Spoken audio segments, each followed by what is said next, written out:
Yes, welcome in. We are back, and so are the Badgers. They returned to Madison this week to start their summer workouts. How long does that stuff go, Jesse? Is it 6 weeks of summer workouts and then OTAs and then fall camp?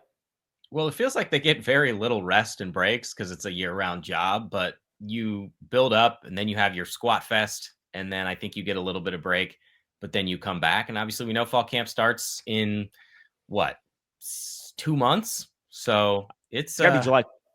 there's a lot of phases here, and you're getting close to the start of the season. But obviously, this is another really important one for the team because you're also bringing guys in who weren't a part of spring practice. So you're adding the freshmen, you're adding a handful of spring portal transfers, and these guys have to get to know each other very quickly.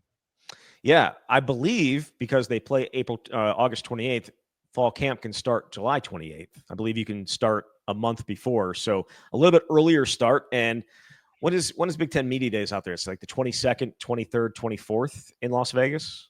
Yeah, I believe that's correct. Yeah. So and Wisconsin's on the middle day. They're on Wednesday, I believe.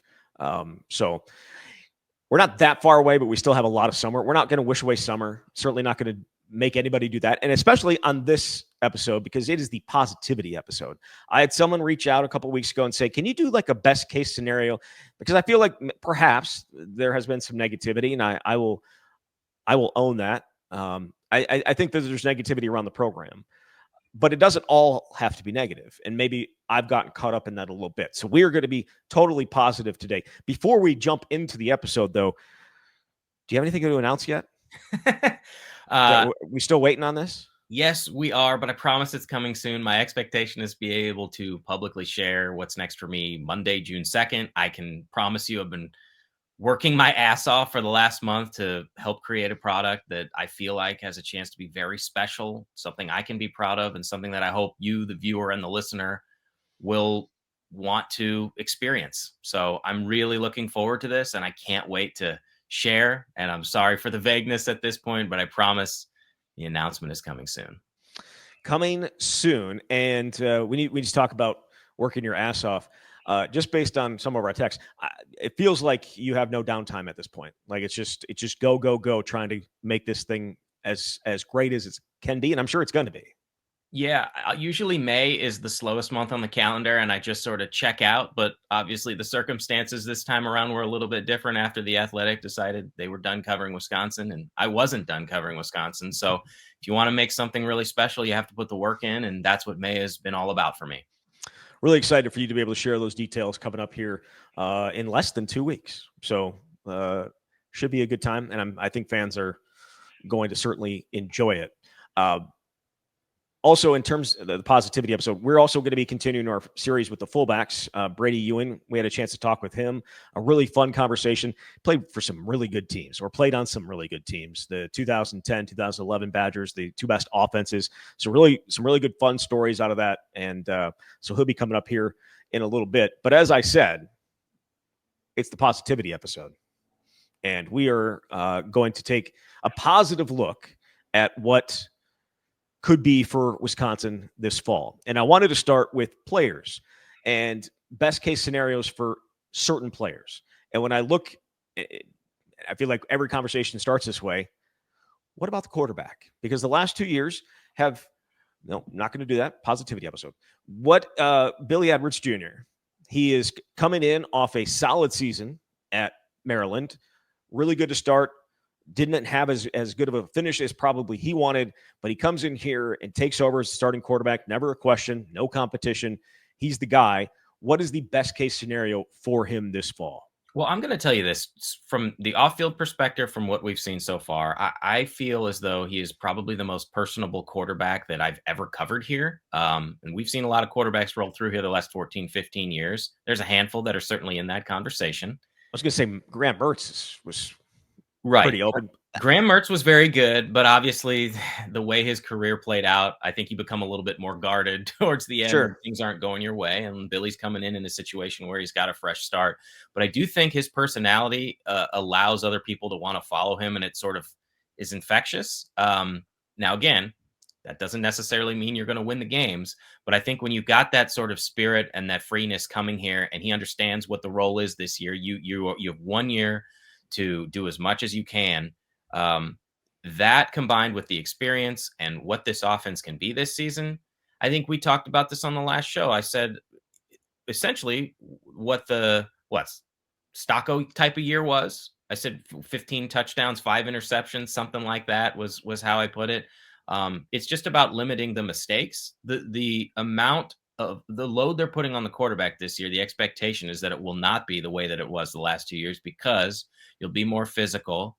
You'll have a more established ground game. Now, that is the optimist view here on the positivity episode, but I think he can be very effective in this offense. And if you look at the Maryland situation, before the wheels really fell off late, he was putting up good numbers and he was doing it on an offense that didn't have a very good run game or offensive line. That's true. I was trying to find it. I'll have to find it when I ask you another question. ESPN did their quarterback tiers, and there were some good stats in there about Billy that I wanted to share. But that said, I think he can make every throw, right? He's got the big arm. He can make every throw. We saw it during spring. If that is the Billy Edwards that shows up, I think Wisconsin could have a certainly improved passing game than they did last year. I actually, you know what? I don't even need to be positive about that. I guarantee they're going to have a better passing game this year than they did last year. I think what they got on the outside is better. And again, hopefully those guys stay healthy. Hopefully you know, Bryson Green got dinged up and you had other guys dinged up. Will Pauling was always dealing with something last year. So if those guys stay healthy, I think they definitely have a better opportunity to have a really good passing game. And especially that will be the case if they are able to be the physical run team that they want to be. You're going to hear when we talk with Brady a little bit later why some of the stuff in their passing game, both when Scott Tolzien was there and a little bit less so when Russell Wilson there, because Russell Wilson's Russell Wilson. But the power run game opened up so many things in the pass game. And if Wisconsin can be successful running the ball, it'll help that passing game and help Billy Edwards significantly. Very much so. And look, I like the direction they're headed after watching this offense under Jeff Grimes. I continue to say this, but it just looks like what a Wisconsin offense should look like with variations that are moving things forward, hopefully, for the Badgers. So there's a lot of potential there, but it's can you turn the potential into actual results? Yep. If they get the August and September version of Billy Edwards Jr., they're going to be they're going to be a vastly improved offense. I was looking at the numbers. This is from their quarterback tiers, ESPN's quarterback tiers. 72.3% completions, 13 touchdowns, 2 turnovers, a QBR of 70. Yes, please, if you're Wisconsin. Absolutely, yes, please. And I think he's got it in him. I definitely think it's got it in him. I want to jump into the running backs here. And what does a successful season look like for Darian Dupree and Dylan Jones and Cade Yakimelli? Is it averaging 8.5 yards a carry? No, I'm kidding. Look, I feel like it's getting back to having an explosive run game. And we saw a little bit with Tywee last year, but that wasn't really his game. These 3 guys all have the ability to break it, I feel like, on any single play. What if this is a group that collectively averages 5+ yards a carry? Yes, please. Now, keep coming back to this. The challenge is who you're playing against defensively, and that's going to make it exponentially more difficult. But it's about Darian and Dylan stepping into a role that they have not had. Darian played as a backup a year ago. Dylan barely played. We saw a glimpse of it against Purdue. But those are presumably going to be your top 2 with a sprinkling of Cade Yakimelli. So can Darian give you some of that shiftiness? If you're going to get him out on the edge, can he break a big play with his speed? And then Dylan comes back with a little bit of that, yes, speed, but physicality and power, not to say that Darian doesn't have it. And then Cade's leadership, whatever role he's going to have, he's going to do it to the best of his ability. This is the position group that is just, look, they're putting a lot of eggs in this basket because there's not a lot of scholarship running backs, as we've discussed. They didn't add anyone through the portal or through recruiting, in part because they got 3 guys. And I don't want to rule out Gideon Atuka here either. I think he made strides. Now, you're not going to play 4 running backs over the course of the season, but you never know what happens with injury. I think he's ready for that opportunity just looked so much quicker this spring. So expectations, statistically, it's hard to say. 1,000-yard rusher would be nice, but the question for me is, what does the distribution of carries and touches look like? Because if you're just going to go 60-40 or something like that with those top two guys, I think that's going to be a little bit tougher. But collectively, if that group can be somewhere in the 5-yard of carry range, you're going to feel pretty damn good about what you've got offensively. Look, they were at 4.37 yards per carry last year. They were at 4.61 the year before. That's not Wisconsin. So I should say that's not normally Wisconsin because of what they've had in the backfield before. I think over 5.5, something like that would be a huge success. And I think it's possible. I absolutely do think it's possible. There's a lot that goes into it, but I do think it is possible. Is Jackson, we're going to include the fullback here, even though he's not listed as a fullback, he's a tight end. But Jackson Aker, is he the most versatile fullback that they've had maybe since Alec Ingold? Actually, that's, you know what? That was rude to Mason Stockey. Mason was a really good pass catcher out of the backfield as well. Can line up a whole bunch of different places. But I think Jackson, because of his experience and what he's done, has a chance to be right up there with those guys that ended up going on and getting an opportunity in the NFL. I think he's got that potential as well. It's hard to say. All of the fullbacks that they end up utilizing have so much versatility, which is why they play fullback in the first place. You're not recruited generally to play fullback. You're probably the best running back at a small school or something like that. Jackson obviously played running back in high school. He started here as a fullback, went to running back. Now he's a tight end, and they can use him as sort of an H-back. Yes, I would put him up there. And even just watching the spring game, the different things he can do. He can catch a pass if you need him to. He will put a dude on his ass as a blocker. Like, that just makes all the difference in the world, the way the numbers change when you put him back there and he can open up a hole for somebody. But then you can give him the rock. And he had a couple carries. What did he have? A touchdown run? He did. In that spring showcase. So absolutely, he's among the more versatile guys. And I can see, I don't know what the percentage is going to look like in terms of where he lines up, but it's going to be a big percentage of the snaps that he gets in the fullback role because he's so good at it. And I talked to him in the spring, and he said he felt like that's the role that he's best at and he's most accustomed to. And so it makes sense, if you want to put your players in the best position to succeed, have them occupy the role that they're best at. So I think he's going to be very effective this year. I would agree. Who has the highest upside at wide receiver for this season? Not career long, because I think we probably would agree on who has maybe the highest upside for their entire career, and that would be Mr. Hilton. But you disagree or no? No, I think I feel like I'm more and more impressed with him as we get closer to the season, and I'm just thinking about that potential. He might end up being one of the better wide receivers Wisconsin has had in a long time. That is how I feel about him based on where he's at and what they think of him. But sure, this season specifically, I'm going to go Jaden Ballard. Okay. Because you're basing it on what the past has been and what the potential is. He has 11 catches in 4 years at Ohio State. Now, you're in the best wide receiver room in the country, but I think it's pretty clear that he is going to be a starter on the outside opposite Vinny Anthony. I know Chris Brooks Jr. certainly is in that mix. I would be surprised if it's not Jaden, just because of the ability to take the top off the defense. And every year I feel as though we get caught up in what a wide receiver can do at Wisconsin, and it almost never materializes. Positivity episode, Jesse. But that's why it's got to be followed by a but. I think he's got difference-making potential, and that's why I think the ceiling with him is as high as anybody in that group in terms of what you're expecting this year, because he's got 1 year left. You brought him here for a reason. You kind of touched on the tight ends with Jackson Aker. Is this a breakout opportunity, especially without Tanner Koziel being here? Is this a breakout opportunity for Tucker Ashcraft? Yes, though I'll be interested to see how they ultimately utilize Lance Mason, the Missouri State tight end they brought in. He's coming because Tanner Koziel left, and Koziel was supposed to be that guy for them. Mason did put up very good numbers at Missouri State a year ago, caught 6 touchdown passes. And so we know they're going to use a lot of 12 personnel. They're going to have 2 tight ends on the field. So I don't know if Tucker is going to be the guy that is getting the Jake Ferguson type numbers. It might be split between the two of them. I certainly would expect Tucker to take a step forward in his third year. But that combination of those two, I think, has a chance to really, in conjunction with the rest of the offensive pieces, put defenses on their heels. Who do you feel best about along the offensive line? Very good question.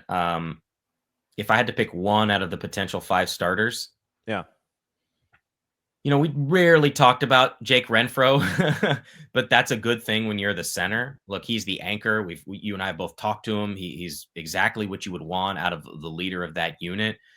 But I want to say Joe Brunner, just because the dude is an absolute mauler, and we know he's versatile and can play a lot of different positions.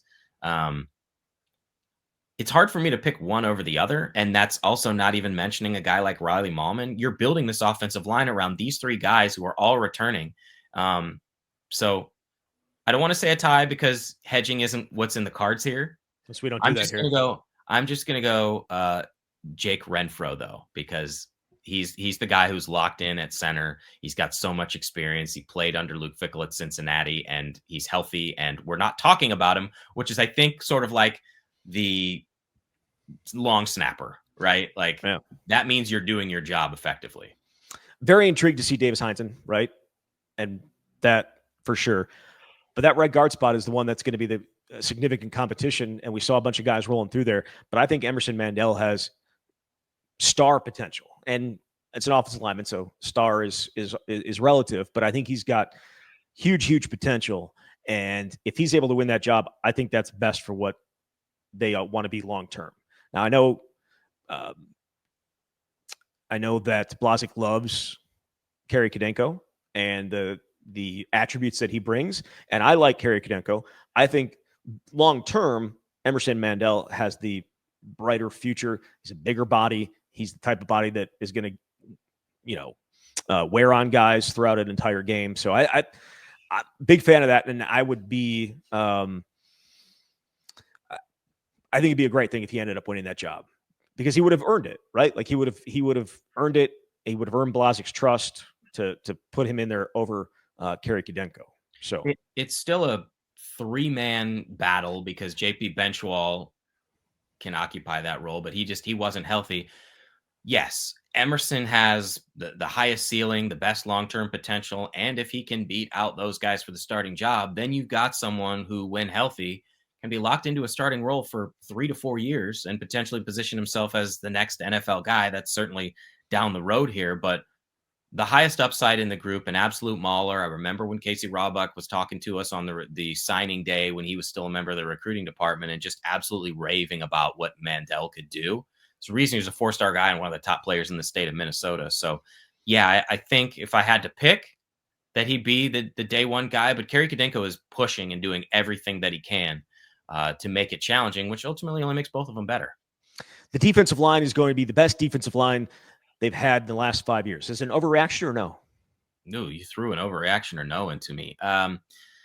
Let's see. Well, Keanu Benton was a part of one of those. That's an NFL guy. Yep. But now I can't remember who else was on the line with him. I guess I should have gone with the last 2 years. It's going to be better than the last 2 years. Yeah, I believe that. Not an overreaction. Not an overreaction. As we've discussed repeatedly, they are much bigger. They are physical. There is some nastiness there. And I just think, whether you want to call them defensive linemen or edge guys, whatever, they're deploying their personnel in a different way that feels like it makes more sense when you've got 300-pound Michael Garner and 297-pound Corey Walker. Technically, maybe they're not defensive linemen. Like, sometimes they stand up, but they also put their hand in the ground. I do think, though, on the whole, yes, it damn well better be. Look at what they did last year in terms of tackles for loss or lack thereof. But again, positivity episode. Positivity episode. Who is your favorite pass rusher? Like, who do you think you look at and be like, hey, who is it? Who's your favorite? You're not going to say hello to the dog this time? I was going to say hi, Hank, but I didn't want to cut you off. Just casually walking through the shot, trying to get the airtime. No big deal. That's just him. He's a diva. Yeah. Boy, favorite pass rusher. Who, you go first? I like Corey Walker. I think because he's going to be given so many different opportunities, but I also think the wild card here, and we'll see if he's, and obviously we both talked to Brady at different times, and he's got a job to do in terms of putting some weight on this guy. But Nick Clayton, when I think about what he could potentially be as a designated pass rusher this first year, I'm saying a little DPR, can he be that guy? I feel like he is the wild card. They'd be like, ooh, put him out there. And as I said, I think I told you who he reminds me of, Jamal Cooper back in the day.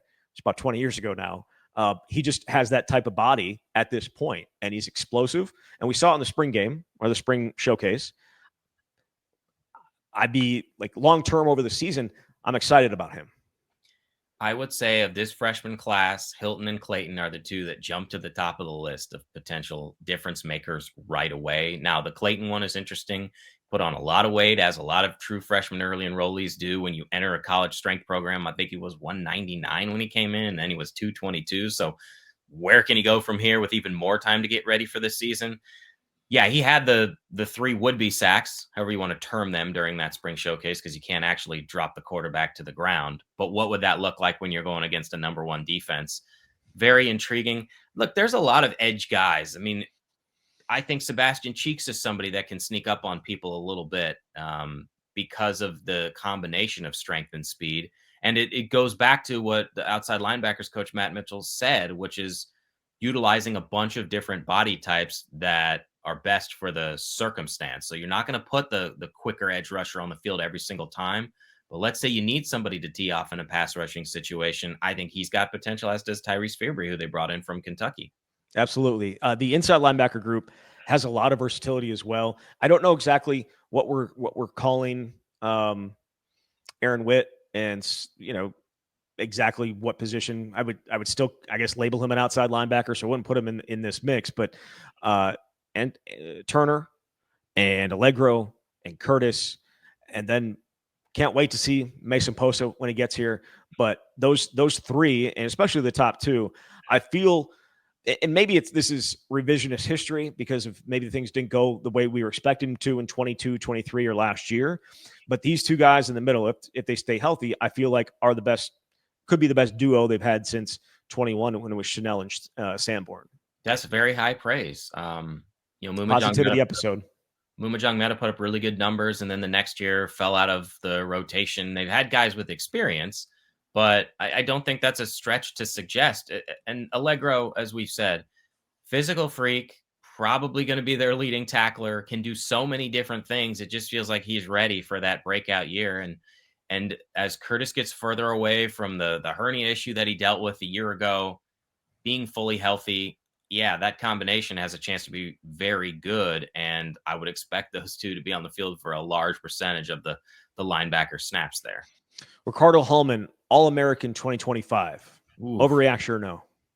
First team, where, like, how far we down call him an All-American if he gets labeled to if he gets named to any All-American list, he's an All-American. Because I believe 2 years ago, I believe the only list that he was on an All-American was the AP, which is a huge honor. Like, the AP is one of the legit lists that people put together. So, yes, is that an overreaction or no? I mean, we're in the positivity episode here, so I'm going to say it's not an overreaction. I don't know how much they're going to throw to him. Nyzir Forkurine looks pretty darn good coming into the season right now, but Hallman is just physically, as should be the case when you've been in college this long and you're preparing potentially for a pro career, is as strong as he's ever been, as confident. He's a leader. So he's got all the qualities to be that dude for them. So he put it on film 2 years ago, 7 interceptions, and certainly not going to sneak up on anybody. But from what we saw in the spring, just a commanding presence back there. Absolutely.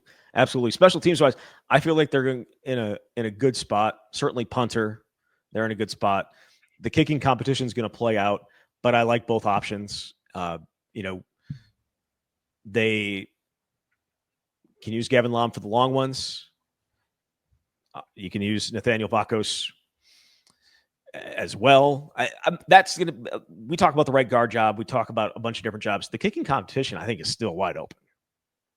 Would you agree or no? It's a legitimate competition, but I'll be surprised if it's not Vakos. Okay. He was excellent on the last day of the spring when they do their kick scrimmage. Eh, yeah, it's the consistency from the 30 to 49 yards, but ultimately, I do think it will be him. But very rarely do you have two kickers at the college level with this much quality and ability, I think. Yeah. All right. Season predictions here, and again, these are, I shouldn't say predictions. They're not predictions. Season thoughts. How does Wisconsin get back to a bowl game? How does Wisconsin? What is the best case scenario record wise for the Badgers this season? I was actually thinking about this the last couple days, just because we've spent so much time talking about how difficult the schedule is, and there's no denying that. But I also think there's a lot of matchups that if Wisconsin gets back to what it should be able to do, I don't see why they can't win. So you've got the first two non-conference games before Alabama; those better be wins. Indiana is not the Indiana that it was a year ago. Yes, you're going on the road, and Wisconsin last went there and lost in an embarrassing fashion at a time when the Hoosiers weren't good. But I think Wisconsin can win that. Given how much emphasis they've put on the Iowa and Minnesota games, I think Wisconsin can win both of those games. I'm not saying they definitively will, but there's something to be said for the motivation level and not having those trophies and feeling that feeling with Iowa on multiple occasions. And I guess, unfortunately, for Minnesota as well over recent years. But that's what, 5 right there. And they've got who else on the schedule, right? Illinois, Washington. Like, I think you mentioned Maryland already, right? No, but no, you were talking about the trophy games. I'm sorry. So yeah. Miami, Middle Tennessee, and then the trophy games. So that's 5, and then you've got Maryland, Illinois, and Washington also on the schedule. Best case, I mean, I can 8-4. Look, the hardest ones: Alabama, Oregon, on the road. Ohio State's coming here. At Michigan.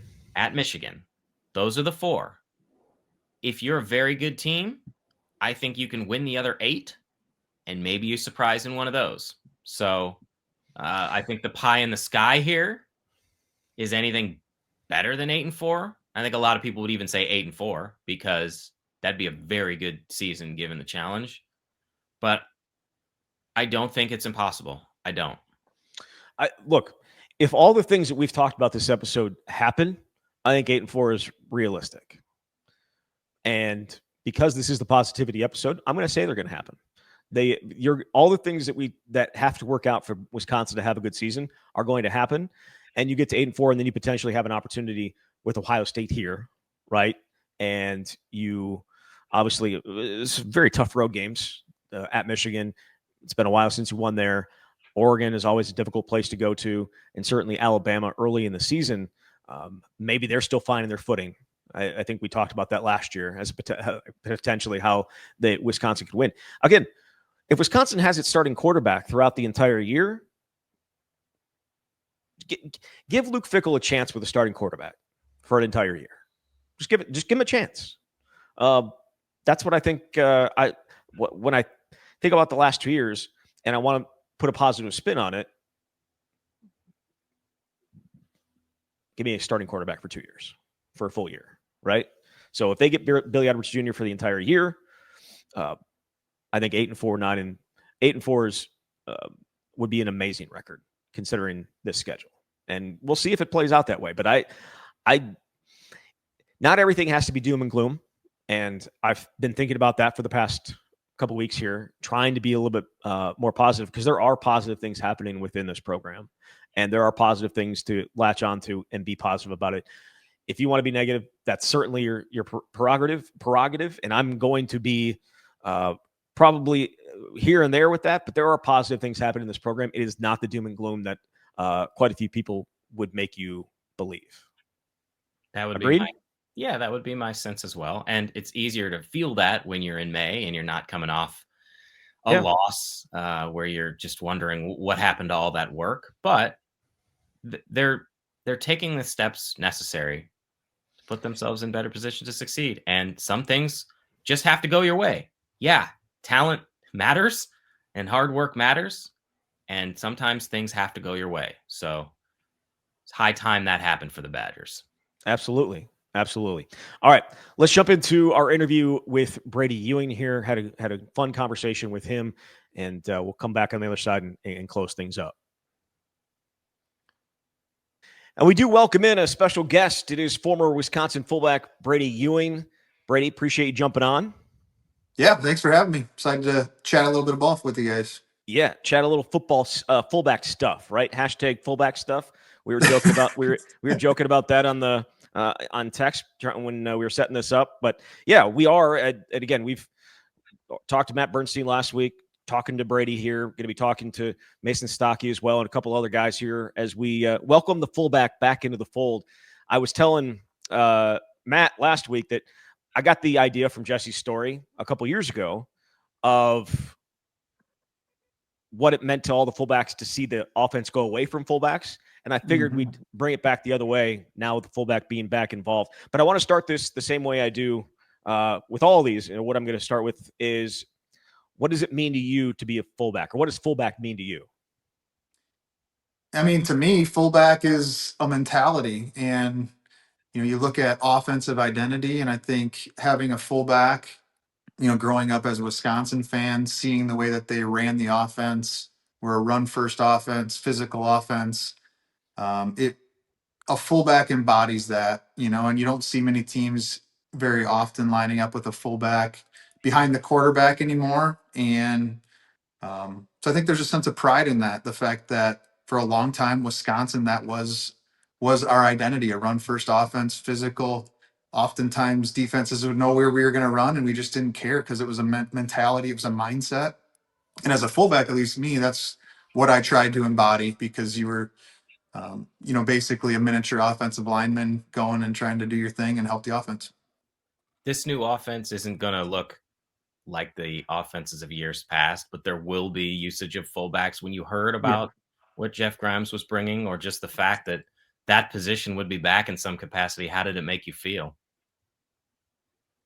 Excited. I mean, I think as a former Wisconsin guy, as a fullback, and the identity we had, to hear the way Jeff talks about, I hear a lot of similarities between him and Coach Chris, and the way they talk about using their personnel, keeping the defense on their heels. He's not really tied to one thing, but he's open to use it when the situation is right for it. And I think as a former player, as a former fullback, that's exciting to hear that identity. And he's an O-line guy, like a run game coordinator, O-line guy, and wants to establish the run. And I think that's exciting as a former fullback, because that's what we took pride in, is the ability to spark the run game to then set up other things throughout the game.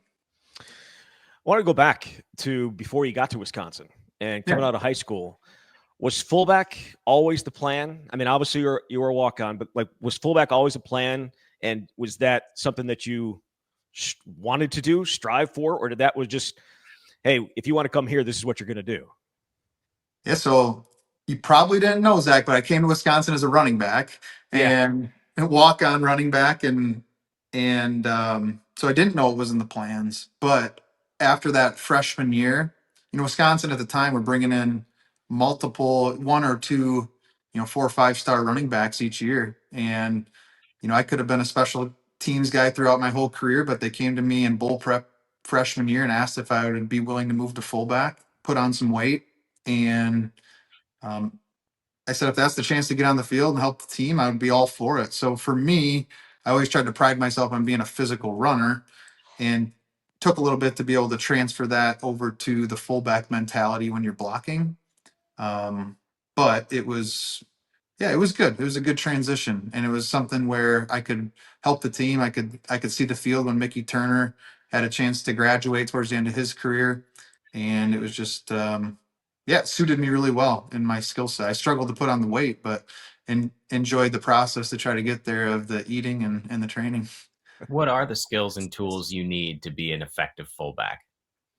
It's a mindset, but I think first and foremost the mindset, but the ability to for me, I could always be physical with the ball in my hand and lowering my shoulder, but to be able to use your hands, be mindful of your position, and really understand the whole scheme of the picture, of the offense and where the running back, what are his main reads. I think that's what really helped me, is that I knew the running back reads from my freshman year to where it allowed me to put myself in a position and block, knowing what the running back was likely seeing and likely going to do. I just had to see it a little bit quicker.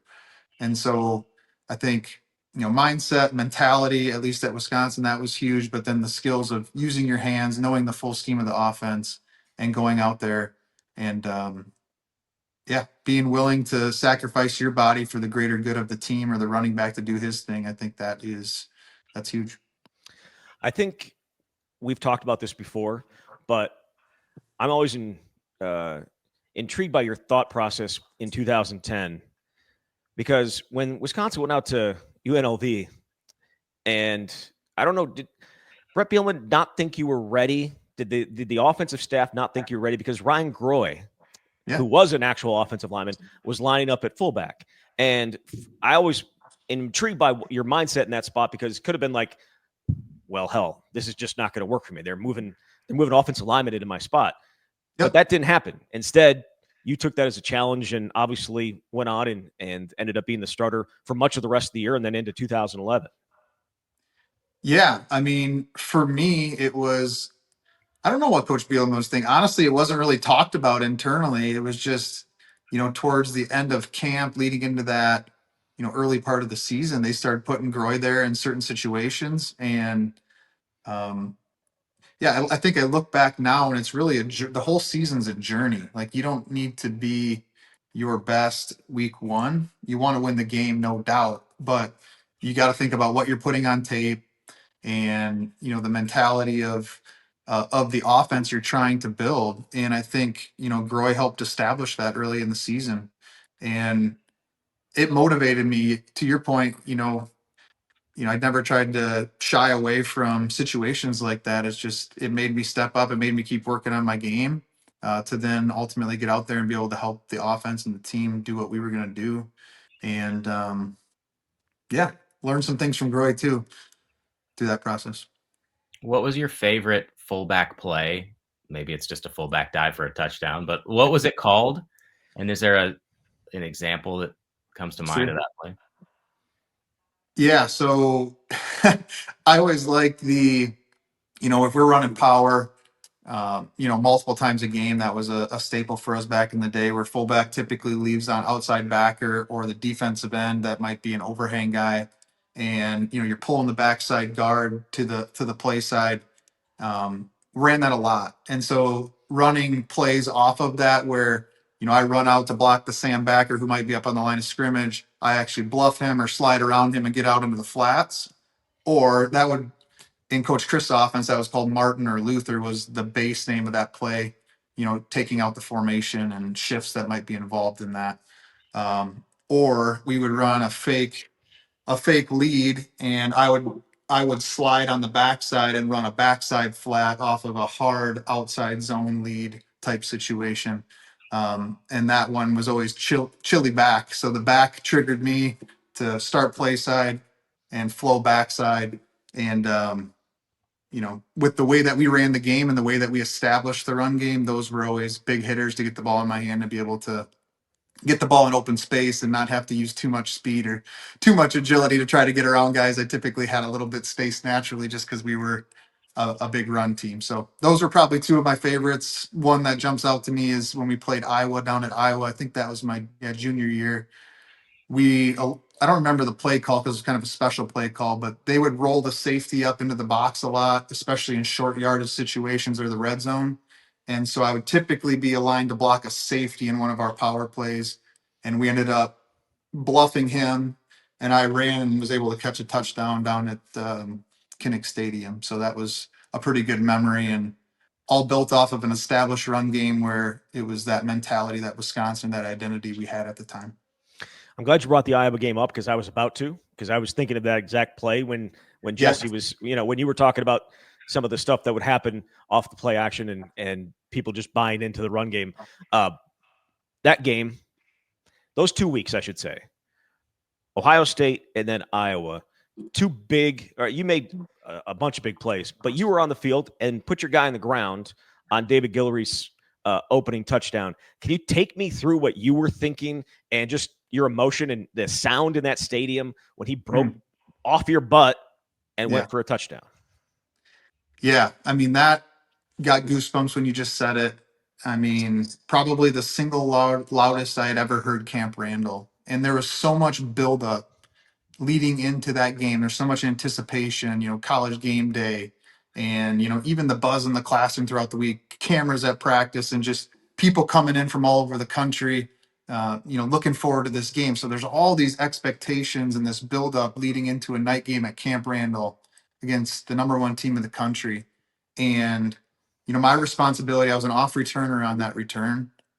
And my responsibility was most dangerous man. So I'm not assigned to a specific person on that kick return. But, basically, if somebody misses a block or somebody slides off of a block, I'm supposed to cover them up. In a perfect world, you end up on the kicker. And that's what happened on that play. David did a great job setting the blocks of some of the other people on our kick return. And I was able to insert up in and get onto the kicker and put him on his back. And David took it for a touchdown. And just a great way to start that game with all the expectations and all the pressures that come from a big game like that. To establish the tone right from the first play of the game was just incredible. And probably the single loudest I had ever heard Camp Randall. And it's just a great memory. There's plenty of clips of it out there that surface every year, and I get goosebumps every time watching it. And you have different memories with different people from that game. And my now brother-in-law, Ethan Armstrong, was out on the field, and typically, we reminisce about that on an annual basis too. So just pretty special moment and a great way to start a game against a really great team. Jesse, if you don't mind, I was just going to add, there's a video on YouTube. I think it's the best way to figure out how loud it was. There's a Ohio State fan walking up the tunnel, and as he's walking up the tunnel, you can see the ball like coming down into Guillory's hands, and then you can see the entire field, and he takes off, and the entire place just explodes. Like the audio is absolute trash, because it's just like, how it gets when you scream into a mic or something like that. Yeah. It was I haven't pretty seen amazing. that one. You'll have to send that to me. Yeah, I will for sure. It was pretty special. And then the following week, obviously you mentioned the Iowa game, but Jesse, how many future pros were on the field? I think Scott Dochterman has done that. It was like 30? Yeah, Scott and I did an oral history on that game like 10 years later. And we talked to a bunch of people for it. And I want to say, I don't know, 80% of the roster, it felt like, or the starters were NFL guys. To follow that, Ohio State went up with a win at Kinnick in a matchup like that said a lot about what that Badgers team was capable of. You played a lot of physical football. Was that one of the most physical 60-minute experiences you had as a player, given what was at stake and what that rivalry meant? It was. I mean, you always know going into Kinnick, it's going to be a tough game typically, and similar brands of football historically too. And yeah, I mean, I just think of our offense at that time, and you look at the O-line we had, even backup O-linemen that would find a place to get on the field. I think of like Bill Nagy, coming off of his injury, and he ended up being drafted even as a 6-man O-lineman. And so to be able to, pretty cool, all the tools that Coach Christ had to use at that time. But we prided ourselves on being physical. Iowa prided themselves on being physical. So it was kind of a clash of similar brands, and definitely a physical game. I think I might have got dinged up that game, was able to finish, but it was just pretty like a Big Ten matchup of old, nowadays, at least anyway. I mean, it was an iconic game. I could put it up there with one of the best environments I've ever been in. That was a loud stadium. That was an extremely loud stadium that day. When they returned the interception for a touchdown, I think it was in the fourth quarter to take. Here we go. And then you guys marched back down. What was it? 14, 15 plays. You had the fake punt in there. It just felt like each team was matching the other with big plays. And you guys obviously had the best drive, the biggest last play, and were able to win the game. Yeah, the fake punt too. I mean, I dinged my hip up, so I had gotten out there, and thankfully we weren't punting in that situation, obviously for the outcome of the game. But I couldn't hardly run. But what they had shown on film is if we were in that spread punt, and if we quick released off the line as a guard, tackle, and an end, they would end up just turning, and they didn't have anybody forcing the punt. And we needed it in that situation, but just a gutsy call and a great find on film to be able to go out and execute. Nortman and I think Groy was leading the way, and yeah, and then Monte Ball with his reach over the goal line and the review. It's just, man, you're making me want to go back and watch that game. I haven't. I don't think at all, other than highlights that have come up. And yeah, just an iconic game and Big Ten battle, and so many big plays that just changed the trajectory of the game on both sides. Brady, I'm going to put you on the spot here, and if you don't have an answer, we can come back to it Yeah. or skip it. But having played for Paul Christ and Brett Bielema, do you have a favorite story that involves either of those guys? What it was like to be a part of those teams as a player and have those guys as your coach? One that comes to mind, I don't know if it's a good one, but the Rose Bowl, they do the In-N-Out burger. I think it's the night before the game or maybe 2 nights before the game. At least they used to, where you'd be at the stadium, you'd take your team picture, and then they'd have In-N-Out burger like catered or a food truck or something. And I can still remember grabbing my burger and going and sitting down on the edge of the Rose Bowl Stadium, and Coach Chris coming and sitting by me and just having a conversation, reflecting on the season, reflecting on the years prior to that, from when he was sitting in my living room, recruiting me. And yeah, I think it's just telling, not that it's some big impactful football story, but I think it's just telling that he cares about the people he coaches. And the relationship we were able to develop was pretty special. So I don't know if that's a good one, but that's the one that came to my mind because it's more about the person, and Coach Christ was all about that. He wanted to develop players. He wanted to develop relationships with the players. And yeah, just super thankful for my time with him and the relationship we've developed. Well, I'm also going to put you on the spot here. The Dang. 2010 Back. the 2010 offense was fantastic, over 40 points a game. The 2011 offense was fantastic, over 40 points a game. The two highest scoring offenses ever. You were part of both of them. Which one was better? Oh, man. Yeah. That's a tough question. I mean, I think you could go either way with it because, one team had almost three 1,000-yard rushers, and the other one had Russell Wilson. Well, that's what I was going. I mean, I love Scotty T. Like, he's my man, but the dynamic nature that Russell brought to the offense, and I think you saw that out of the gates against UNLV at home as the first game of the season, that super hot game.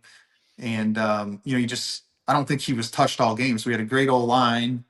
Had lost a lot of guys, but just some young guys that had really stepped up that my senior year, and just his dynamic nature to spread the field, get out of the pocket, was different. Where Scotty was more of a pocket passer, and we had the O line to give him time. And yeah, just that's a really tough question. What do you guys think? I mean, it's hard to Put argue you on the spot.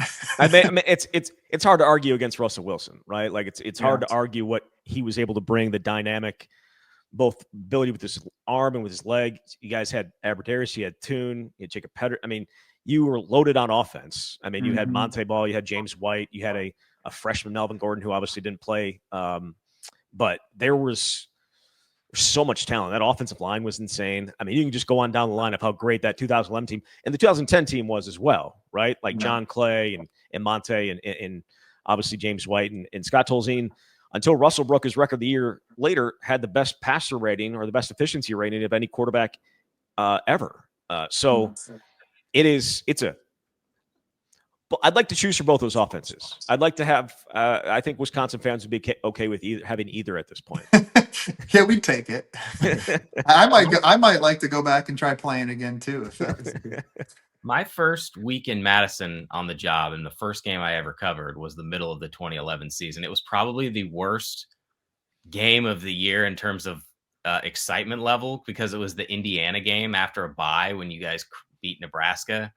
I had accepted the job. It wasn't in Madison yet, and was watching the Nebraska game on TV like, God, I wish I could be there right now. But So I guess I'm biased having not seen the 2010 team in Sure. person, but I just thought it was going to be like that all the time. Oh, okay. You're the greatest quarterback ever. You have 9 of 11 starters, I think, are going to the NFL on offense. And Russell Wilson put up numbers that I don't know if we'll ever see again, frankly, at Wisconsin. I don't want to say never because that's a long time and a lot of future quarterbacks, but my God, I think that team was, and I would add it to it. I think, yeah, there were the heartbreaking losses, but the fact that you guys won the inaugural Big Ten championship game in a rematch against Michigan State in the way that you did, that's something that the 2010 team didn't have the opportunity to do. So that to me adds a little bit extra here when you're looking at that team. Yeah. I mean, it was my senior year. I'm probably a little biased there too, but it was, man, both of those years. And really, even going back to my sophomore year, I think we had a lot of expectations. My freshman year, we didn't necessarily live up. I think there's 7-6 or 6-7, whatever. And then, yeah, see the way that some of those players developed and stepped up, and really everybody challenged and elevated everybody's performance. And you put a bunch of those individual key cogs together that care about the team and the greater unit. It was fun to be a part of. I know good teams. It just feels like you played in so many epic games. Like, and again, when you have a really good team and you're winning a lot of games, you're going to have those opportunities. Like last year, if Wisconsin had beaten Penn State or beaten Oregon, that'd be a game you would talk about forever. They didn't. You guys won a ton of those games when the chips were down, and that Big Ten championship game was another epic one. Just back and forth, back and forth. I feel like you mentioned the heartbreaking losses, Jesse.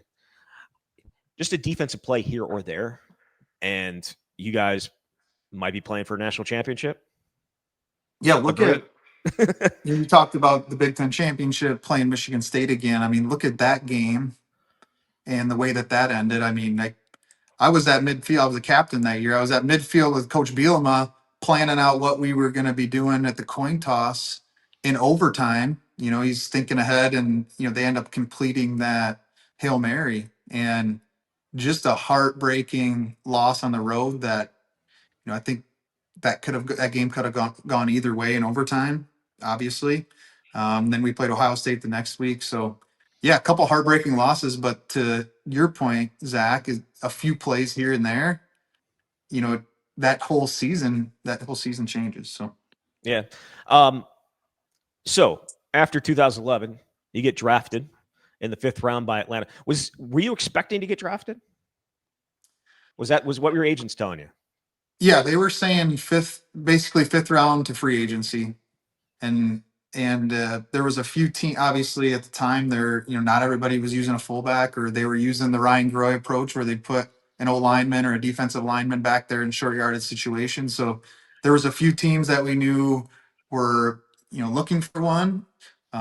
Atlanta, honestly, wasn't on the radar. Surprisingly, we thought Texans in that 5th, 6th, 7th round, and there's a few other teams as well. And yeah, to get that call in the 5th round, pick 157, it was an awesome moment, a nice culmination point of all the hard work that had been put in alongside some great teammates, celebrating with family that had made a lot of sacrifice through the journey.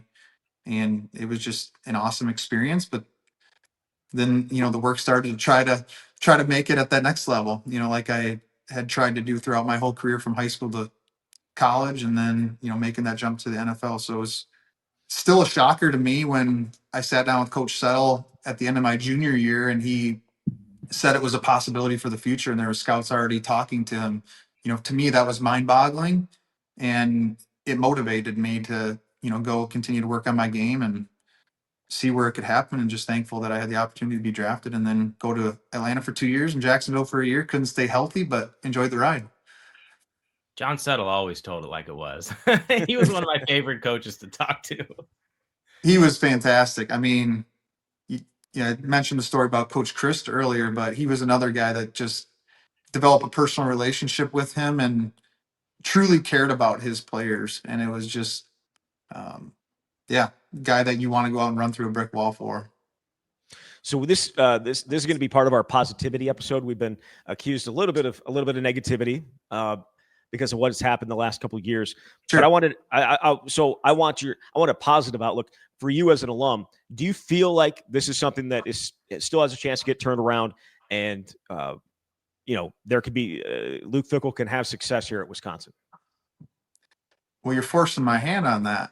I did a little bit. I did. No, I do. And especially, I mean, as a former offensive guy and seeing Coach Grimes come in as an offensive coordinator and having been to a couple practices throughout Fickell's tenure, from a leadership perspective, the way he runs practices and all of that, while it's different than the historic Wisconsin teams I was a part of, there's not a ton of Wisconsin ties anymore. But to see him go out and be very intentional about bringing in Jeff Grimes, that I think has that mentality and that identity that align with Wisconsin football of old, and kind of, what I think people since early 90s think of when they think of Wisconsin football. And I've watched interviews of him, and he actually says that, like, he thinks it's a good alignment of identity, and he's a run first guy because you need to establish the run. He's an offensive line guy. And that doesn't mean having to get in the power eye and run the football every play, but I think I'm excited about that identity, about, what he stands for as far as establishing the trenches. I think as a former player, that's super exciting. And yeah, I'm excited to see what the program has to go. I think, Fickell's a good leader. I think they can recruit, and optimistic to see how the season goes this year. It's going to be a tough schedule, but that's not going to do us any favors. But just wanted to be competitive in big games. I think you don't need to win every single big game because it's tough to win on the road. It's tough to win in the Big Ten. Different time zones now. It's just, and everybody's dealing with it. But yeah, excited to see what happens, and excited to have a new offensive coordinator in there. Excited for fullback dives. Yes, I want to see some fullback dives, some power, some fullback dives, getting downhill, and maybe some Martin Luther, some chili backs to slip it out to the fullback in the flats. I was going to say, if nothing else, what they're attempting to do in year 3 just feels like it makes more sense for what Wisconsin has been. So that's a step in the right direction, even if it's coming in year 3. Yeah, for sure. Hey, Brady, really appreciate your time, and love the stories, and love reminiscing about what was a really, really fun time in Wisconsin football, those late 2000s, early 2010 teams. Yeah, thank you. It's fun for me to think back and some of the stories and the people and those games. So thanks for having me on and talking shop a little bit. All right, there he was, Brady Ewing. Certainly appreciate his time. And again, those offenses were insane. And I know you didn't get to see the 2010 offense up close. You got to see half the season with 2011, but special offenses. And wouldn't mind seeing that again at some point at Wisconsin. But it's, again, I feel like that's like, I don't want to say once in a lifetime or once in a generation or whatever it is, but those offenses were insane talent, all up and down the lines, in the backfield, at wide receiver. You had NFL guys everywhere on both of those teams. I think once in a generation is fair to have Russell Wilson drop into your lap. Yeah, that's not going to happen every year. But it's wild to think about the fact that, as I referenced in that interview, I believe 9 of the 11 offensive starters were NFL draft picks, and one of them who wasn't was Josh Oglesby, who was a first-team All Big Ten player and only wasn't a pro because his knees. Like, everybody was an unbelievable player on that team, and they all complimented each other, and it didn't hurt to have a guy like Danger Russ slinging it around. Yeah, he was amazing. One thing before we go, came out yesterday, Wisconsin's game in 2026 to open the season at Lambeau Field against Notre Dame has been moved back. And people are like, 2027? Nope, just one day, from September 5th to September 6th, and that's a Sunday. And I don't remember Wisconsin ever playing on a Sunday.